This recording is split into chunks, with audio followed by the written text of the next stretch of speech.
ఆ రోజు నుంచి ఎప్పటికి కూడా నేను ఈ రోజు కూడా చాలా సార్లు చెప్పాను, నా తల్లి నాకు దేవుడి కంటే ఎక్కువ అని చెప్పి చాలా సార్లు ఈ మధ్య కాలంలో కూడా చెప్పాను.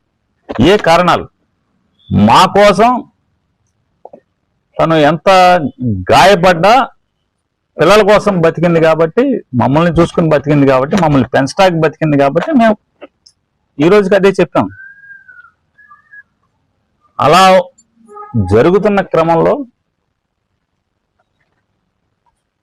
తర్వాత ఆల్మోస్ట్గా మా చెల్లి పెళ్ళయ్యే వరకు కూడా మా తండ్రి గారు పేరుని కృష్ణమూర్తి గారు రోజు పొద్దున్నే ఆఫీస్ మా ఇంట్లోనే కూర్చునేవాళ్ళు, మా ఇంట్లోనే రాజకీయం నడిపేవాళ్ళు. సాయంత్రం నుంచి ఆయన నచ్చిన చోటుకి వెళ్ళేవాళ్ళు, ఆయన రెండో భార్య దగ్గరికి వెళ్ళేవాళ్ళు.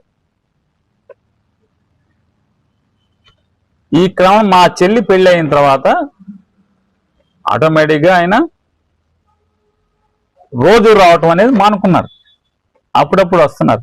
మా అమ్మ అప్పటికే పిల్లల కోసమే బతుకుతున్నాను అనుకున్నాం. సమాజానికి అంటే తెలుసు, మేము అన్నా కూడా ఆవిడ లేదు, నీకు తండ్రి ఆయన, మనం గౌరవంగా ఉండాలి, ప్రేమించాలని చెప్పి అంతే ప్రేమించాం.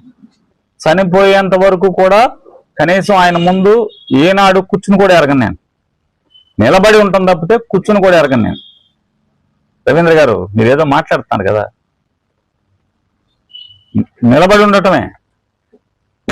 అంత గౌరవంగా ప్రేమతో ఉండేవాళ్ళం.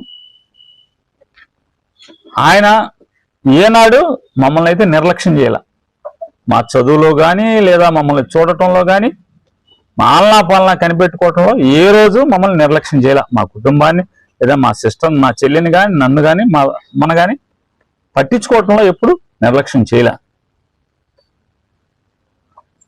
అయిపోయింది, మా సిస్టర్ పెళ్ళి అయిపోయింది. ఆయన ఎక్కువ కాలం అక్కడే ఉండి అప్పుడప్పుడు వస్తూ ఉండేవాళ్ళు. నేను కూడా అప్పటికి ఎదిగి పెద్దోడిని అవుతా అయిపోయాను.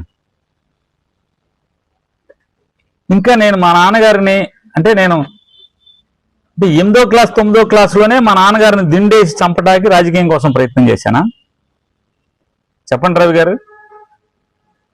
నేను 8వ క్లాస్ 9వ క్లాసులో ఉంటేనే మా నాన్నగారిని చంపడానికి ప్రయత్నం చేశాను దిండు పెట్టి. నోట్కి కొంచెం కూడా అరే రాజకీయాల్లో ఏం మాట్లాడుతున్నాం అనేది